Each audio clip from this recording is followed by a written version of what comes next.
Atëherë, sot do të filloj me trendet që janë domethënë në vitin 2026, ku do të fokusohemi pak a shumë dhe strategji që duhet ndjekim. Trendi i parë është social media po bëhet si search engine. Pra, siç e dinë domethënë kohët e fundit, gjithë njerëzit futen njerë në Instagram dhe TikTok për të bërë kërkime për produkte të ndryshme, për shërbime të ndryshme dhe pastaj futen edhe në Google domethënë për t'i parë më detajisht se si janë. Pikat kryesore ku do të fokusohem janë përdorimi i keywordsave në captions. Përgjithsisht bizneset që edhe brandet që krijojnë content në 2026 do të fokusohen më shumë tek pjesa e vendosjes së keywordsave ose fjalëve kyçe tek captions dhe tek bio. Gjithashtu do të fokusohemi tek titujt që janë shumë të kërkueshëm në industrinë specifike të secilit biznes. Siç e dim, social media marketing në 2026 ka disa trende që fillojnë që nga përdorimi i Instagramit dhe TikTokut si mjet kërkimi për produkte të ndryshme, siç e përmenda edhe më herët. Vazhdojmë me videot që janë akoma në trend, pra janë ato kryesore që gjenerojnë engagement, se sa formatet që janë statike, që janë single post domethënë. Dhe brandet tashmë do të jenë ato brandet personale që do të kenë konvertimin më shumë se sa bizneset vetë. Trendi i dytë është dominon akoma videot short form. Pra janë Reelsat dhe TikToku domethënë që janë ato që gjenerojnë më shumë shikime dhe më shumë followers. Në 2026 nuk fiton video me më shumë views, por ajo që ndiqet deri në fund. Pra është kjo retention që i themi në social media, që tashmë nuk ka rëndësi që video dhe postimet kenë shumë views, por që të kenë atë retention të lartë. Pra koha që qëndrojmë në postim duhet të jetë më e lartë. Kjo është ajo që favorizon algoritme. I rëndësishëm është dhe hooku, që në 3 sekondat e para në video duhet të jetë shumë i rëndësishëm që ta kapin vëmendjen e audiencës. Gjithashtu tek video duhet të jetë dhe pjesa e storytelling, ku bizneset apo personal brands duhet fokusohen më shumë tek tregimi i historive dhe jo thjesht prezantimi i një produkti të caktuar. Vazhdojmë tek trendi i tretë që është personal brandi, do të jetë më i fortë se sa kompania. Tashmë nuk janë ato faqet e kompanive ose accountet e kompanive që do të jenë fokusi kryesor, por personal brandet. Pra, ideja është që njerëzit besojnë njerëzit. Pra njerëzit duan të shikojnë vetë pronarët e bizneseve apo vetë personal brandet që të dalin në pa. Pra SEO duhet të jenë online dhe është shumë i rëndësishëm që brandet të kenë një imazh. Për shembull, tregoj një shembull nga eksperienca ime me klientët që kam punuar. Më përpara për shembull nuk përdornin pjesën e face to camera, pra një person real që prezantonte produktin, por vetëm video të thjeshta me produkte. Kjo është shumë e rëndësishme sepse rrit angazhimin dhe rrit retention. Trendi i katërt është që komuniteti është më i rëndësishëm se sa të kesh shumë followers. Brandet që rriten shpejt kanë ndjekës besnik, pra janë ndjekës që janë gati të blejnë në çdo moment. Tashmë është shumë i rëndësishëm që të jetë angazhim i lartë nga këto klient besnik dhe jo numri i lartë i ndjekësve. Dhe gjithashtu duhet të fokusohemi tek përmirësimi i DM-ve ose direct messages. Pra bizneset, mund ta shikojmë kështu që social media është shumë i rëndësishëm për të sjellë vëmendje tek brandet, por mënyra se si brandet i trajtojnë klientët në direct messages ka shumë rëndësi, sepse kjo është ajo që finalizon shitjen.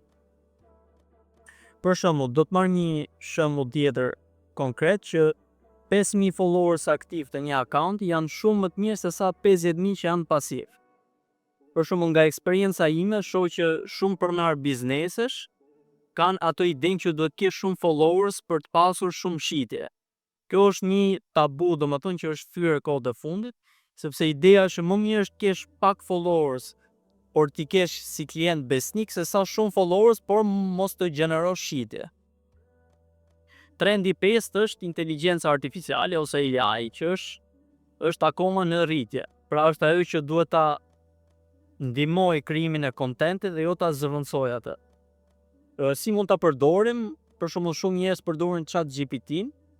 Ideja është ta përdorim për ta inkorporuar për të ndihmuar në krijimin e kontentit, jo për të krijuar gjithçka me AI. Për shembull, kur krijojmë captions ose kur krijojmë skripte për video, ideja është që bazën për shembull mund ta merrni nga ChatGPT-ja, por jo ta merrni copy paste.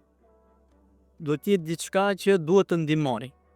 Mund ta përdorim për ide për hooks, për skripte, për optimizim për shkrimesh, për analizën e audiencës, domethënë të kontentit të audiencës, dhe për planifikim kontenti. Kjo është shumë e rëndësishme për social media manager, sepse ndihmon, domethënë e lehtëson punën.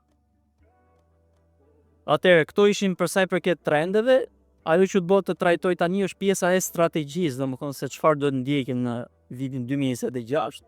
Është që duhet t'i japim përparësi strategjisë dhe jo viralitetit. Nuk do të fiksohemi ose të kemi mend vetëm që të bëhemi viral, por që të ndërtojmë një strategji të caktuar për të tërhequr klientët dhe për të gjeneruar shitje. Atëherë e kam trajtuar në 5 hapa. E para është pozicionimi i qartë i biznesit.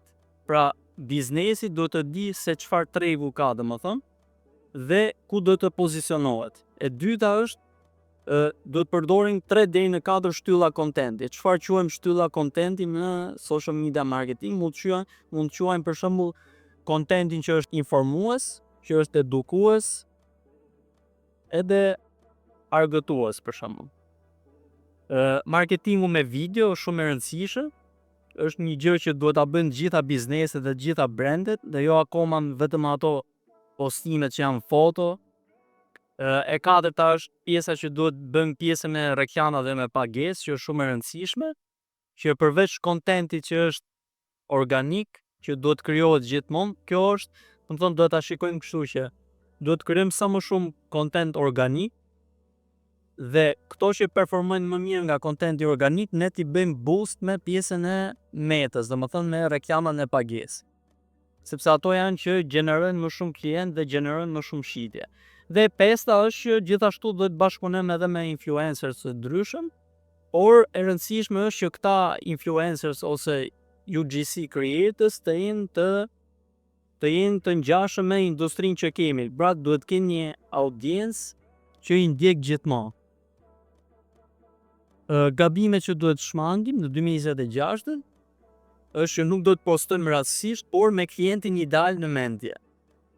Nuk do të krijojmë postime që janë pa strategji, nuk do të kemi fokusin vetëm tek rritja e views, por siç thash tek klienti ideal, si mund ta tërheqim atë, dhe duhet t'i tregojmë se çfarë bën biznesi ynë dhe si mund ta ndihmojmë atë. Pra gjithmonë do të kemi në mendje klientin ton ideal. Dhe gjithashtu mos analizimi i insightsave. Pra duhet shikojmë tek postimet që krijojmë ose tek videot se çfarë performon më mirë, ato duhet ta bëjmë recital, siç e themi në social media, që ta rikrojmë edhe një herë, por me formate të ndryshme. Pra bëjmë dhe një përmbledhje. Social media është po bëhet një search engine, video dominon akoma, pra duhet fokusohemi më shumë te krijimi i videove. Personal brandi është një aset, pra duhet fokusohemi tek ndërtimi i një personal brandi. Komuniteti është shumë i rëndësishëm, më shumë i rëndësishëm se sa rritja e ndjekësve, por duhet të krijojmë ato që thash që janë klientët ideal, që janë gati të blejnë gjithmonë tek ne, dhe strategjia, fokusi te strategjia që fiton gjithmonë.